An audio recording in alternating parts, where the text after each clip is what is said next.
So in my last few videos, I had the great pleasure of doing a deep dive into a few really intriguing hands played by some of the best players in the world, putting their tremendous skills and talents on display at the Triton Montenegro High Roller Series. We saw the likes of Linus Love, Alex Foxen, Sam Greenwood, and Steve O'Dwyer battling it out, taking creative lines, check raising, hero calling, 3-bet bluffing with bottom pair, just putting on a masterclass of technical wizardry and next level meta gameplay. This video, which also comes from the Triton series, will display none of those things. We can be. Are you bringing Rob? Today's Saturday? Today's not Gonna Saturday. squeeze. I think it's Saturday morning, yeah. Wow.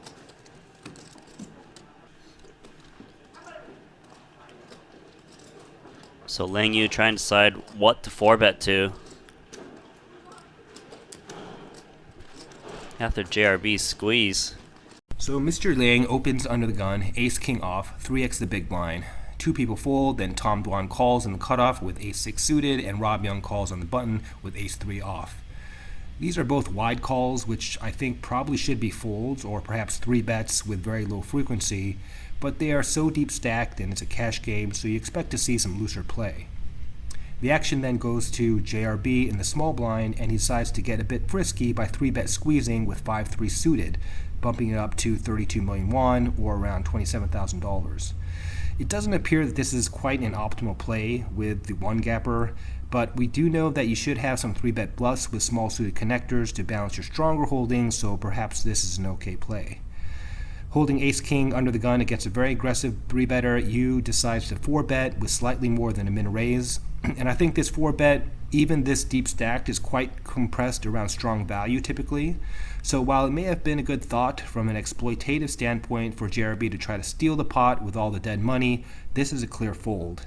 So despite his valiant and creative effort, we fully expect JRB to give up here, and JRB actually shoves. 5-3 suited. Against ace. Quick call. Wow. Open the card first. Wait. Go, no. Just go. You open and You have to all open. on the stream, I think you open. Huh? You have to open. A little opposite of Aaron's. Or sorry, of yours, right? No open? 76? Snapshot of 300. That's good for the show.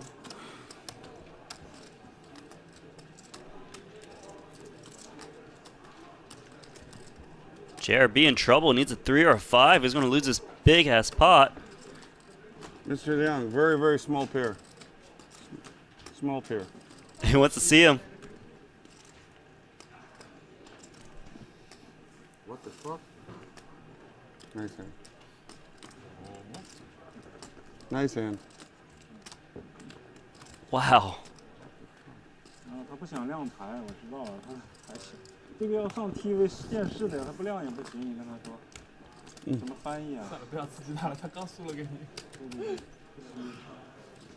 I love this show. It's great episode ever.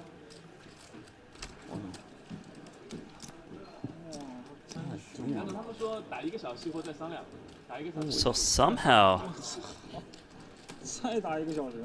JRB loses a 750k pot with 5-3 suited. 5-bet jamming. Wow.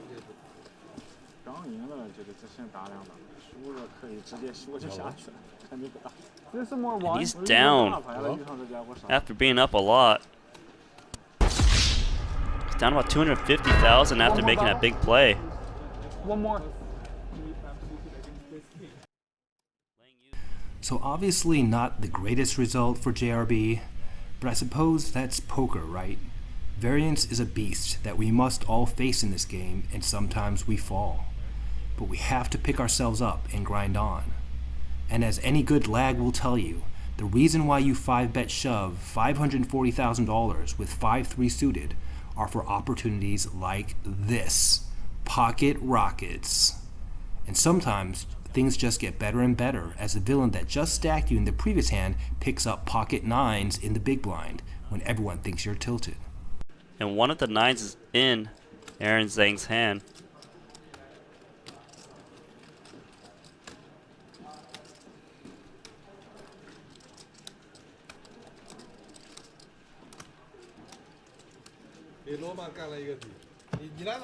Lang Yu is going to try to set mine here. 叔叔，你可以打的，节奏太慢，发音不会讲，你不要跟他们两个中国人搞混。 So the moral of the story is to not falter or get discouraged on a downswing, because sometimes there's a sort of karmic justice in the universe, and just when you think things can't get any worse, they do. Wow. Top boat for Lang Yu.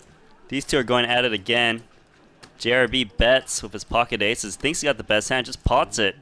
He's trying to make it look like he's steaming by betting big, but he's actually drawing very slim.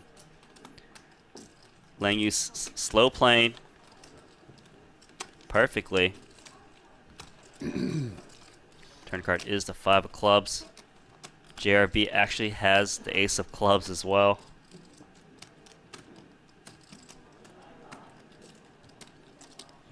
He's going to continue betting. He thinks he's got Lang Yu on the ropes. But he's actually drawing to the 2 aces left in the deck. Lang Yu actually hit a 1-outer because Aaron Zhang had a 9 pre-flop. Where are you going on vacation? Vegas. Oh, you're Vegas. That's vacation, yeah? Yeah. Vacation. Always Vegas. Lang Yu's trying to decide should he shove all in or just call here. And he is just going to call. I like the trap. River card is the 5.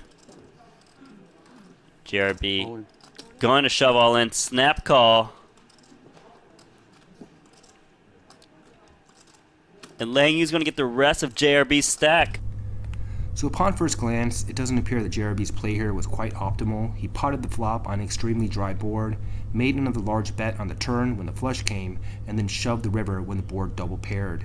But let's see what Pio thinks about JRB's line.